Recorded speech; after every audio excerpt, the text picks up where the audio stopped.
بسم اللہ الرحمن الرحیم۔ ناظرین، حضور صلی اللہ علیہ وسلم نے دو بہنوں کو اور دو بھائیوں کو ایک بستر پر سونے سے کیوں منع کیا ہے؟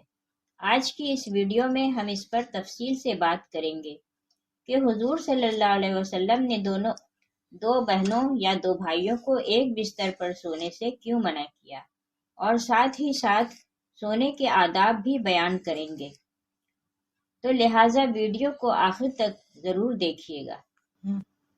ناظرین، رسول اللہ صلی اللہ علیہ وسلم نے زندگی کے ہر پہلو میں ہماری رہنمائی کی اور ایک کامیاب زندگی گزارنے کا طریقہ سکھایا ہے۔ انسانی زندگی کے تمام مراحل میں اس نے رہنمائی فرمائی ہے، یہاں تک کہ نیند کی حالت کو بھی فراموش نہیں کیا، وہ نیند جس میں انسان تقریباً اپنی ایک تہائی زندگی گزار دیتا ہے۔ اسلام نے اس کے بہت سے آداب اور سنتیں ذکر فرمائی ہے، جو شخص ان پر عمل کرے گا اسے سکون و اطمینان کی نیند نصیب ہوگی، پریشانی، بے چینی اور بے خوابی سے نجات ملے گی۔ سونے کے آداب میں سے ایک ادب یہ ہے کہ جلد سے جلد سوئے اور بغیر ضرورت کے جاگنے سے پرہیز کرے۔ حضرت ابو برزہ اسلمی رضی اللہ تعالیٰ عنہ سے روایت ہے کہ رسول اللہ صلی اللہ علیہ وسلم عشاء سے قبل سونے کو اور عشاء کے بعد گفتگو کرنے کو ناپسند کرتے تھے۔ بخاری مسلم۔ سونے کا دوسرا ادب یہ ہے کہ انسان دائیں کروٹ پر سوئے، کیونکہ نبی کریم صلی اللہ علیہ وسلم دائیں کروٹ پر سویا کرتے تھے، اور اس کا حکم بھی ارشاد فرمایا ہے کہ نبی کریم صلی اللہ علیہ وآلہ وسلم دائیں کروٹ پر لیٹا کرتے تھے، اور حضرت برا بن عازب رضی اللہ تعالیٰ عنہ کو بھی نبی کریم صلی اللہ علیہ وسلم نے دائیں کروٹ ہی پر لیٹنے کا حکم دیا۔ دائیں کروٹ پر لیٹنا ہی افضل ہے، یا قبلہ کی طرف منہ ہو جائے یا پیٹھ، یا قبلہ دائیں ہو یا بائیں، دائیں کروٹ پر ہی لیٹنا چاہیے، کیونکہ اس کا نبی کریم صلی اللہ علیہ وسلم نے حکم ارشاد فرمایا ہے۔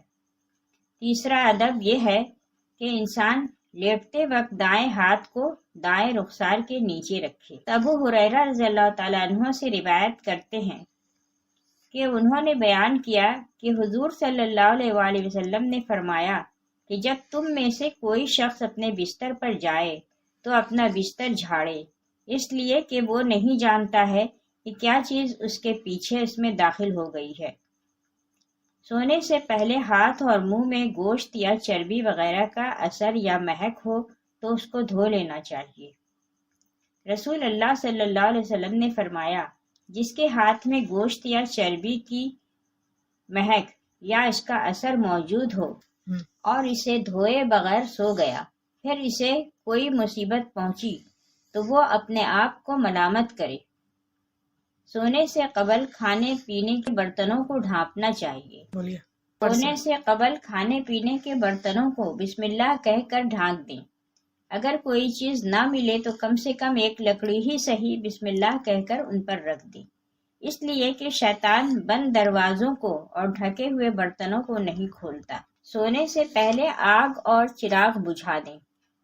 حضرت جابر بن عبداللہ رضی اللہ تعالیٰ عنہ سے روایت ہے کہ رسول اللہ صلی اللہ علیہ وسلم نے فرمایا، رات میں جب تم سونے جاؤ تو چراغ بجھا دو اور دروازے بند کر دو۔ بخاری مسلم۔ حضرت عبداللہ ابن عمر رضی اللہ تعالیٰ عنہ کہتے ہیں کہ نبی کریم صلی اللہ علیہ وآلہ وسلم نے فرمایا، سوتے وقت اپنے گھروں میں آگ کو جلتے ہوئے نہ چھوڑو۔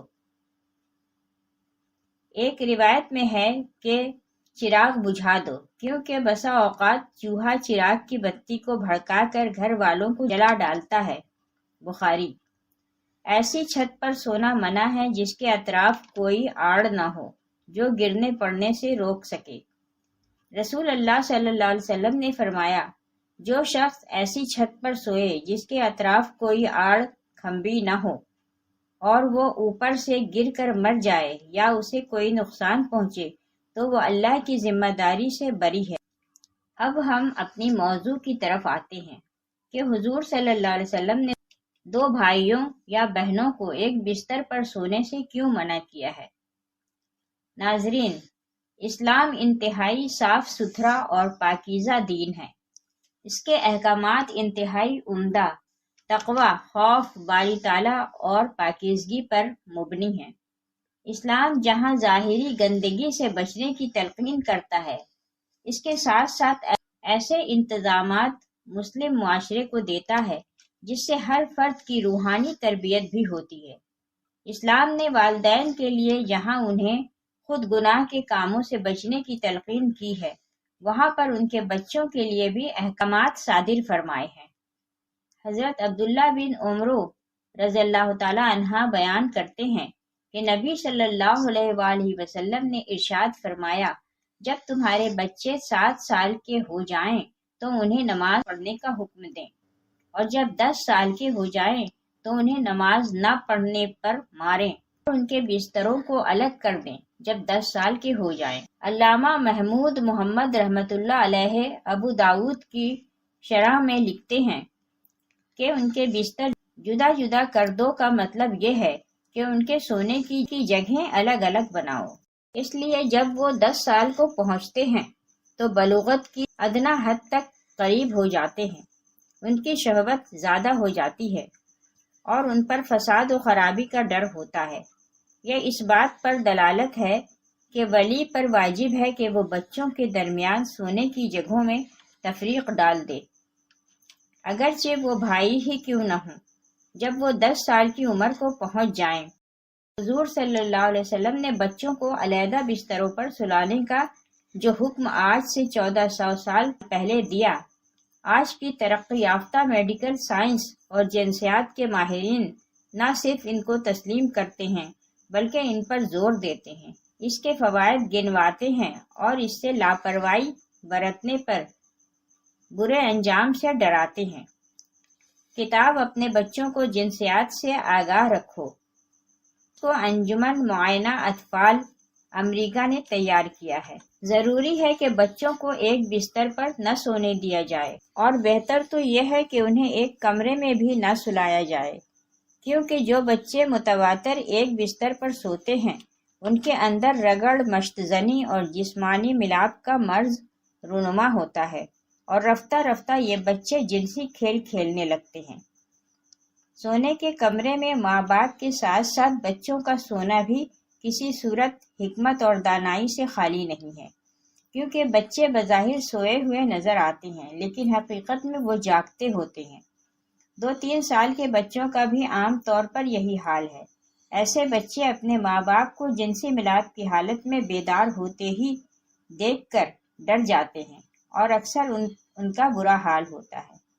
بسا اوقات ایسا بھی ہوتا ہے کہ رات کی گہری سیاہی بھی ان کی آنکھوں پر پردہ نہیں ڈال سکتی، اس لیے کہ حرکات و سکنات سے بھی چھوٹے بچوں کی نیند اچاٹ ہو جاتی ہے، اور یہ جو نوخیز بچوں میں جنسی بے راہ روی کے جراثیم سرایت کر جاتے ہیں اور ابتدا سے ان کی عادتیں بگڑنے لگتی ہیں۔ ان عوارض کی کڑیوں کو ہم نہایت آسانی کے ساتھ بستر علیحدہ نہ کرنے کی اس غفلت کے ساتھ جوڑ سکتے ہیں، جس میں بچے ماں باپ کے ساتھ ایک کمرے میں سوتے ہیں اور ان کی حرکتوں سے متاثر ہوتے ہیں، جبکہ شریعت اور عقل کی روح سے اس کی سخت ممانعت وارد ہے۔ اس لیے ماں باپ کو اس سلسلے میں بڑی احتیاط اور سخت پرہیز کی ضرورت ہے۔ علامہ مناوی جامع صغیر کی شرح میں فرماتے ہیں، جب تمہاری اولاد 10 برس کی عمر کو پہنچ جائے تو ان کے وہ بستر جہاں وہ سوتے ہیں جدا جدا کر دو، شہوت کی مصیبتوں سے ڈرتے ہوئے، اگرچہ 2 بہنیں ہی ہوں۔ اس میں بھی یہ حکمت پیش نظر ہے کہ مرد و زن برائی سے محفوظ رہیں اور اپنے آپ کو گناہوں سے بچائے رکھیں، کیونکہ جب خلوت اور ایک ہی بستر میں انہیں سونے کی جگہ ملے تو شیطانیت کا دروازہ کھلنے میں دیر نہیں لگتی۔ شریعت اسلامیہ نے اس دروازے کو بند کرنے کے لیے یہ تعلیم دی ہے کہ 10 سال جو شعوری عمر کی ابتدا ہوتی ہے سے ہی یہ پابندی عائد کر دی جائے تاکہ برائی کے راستے مسدود ہو جائیں۔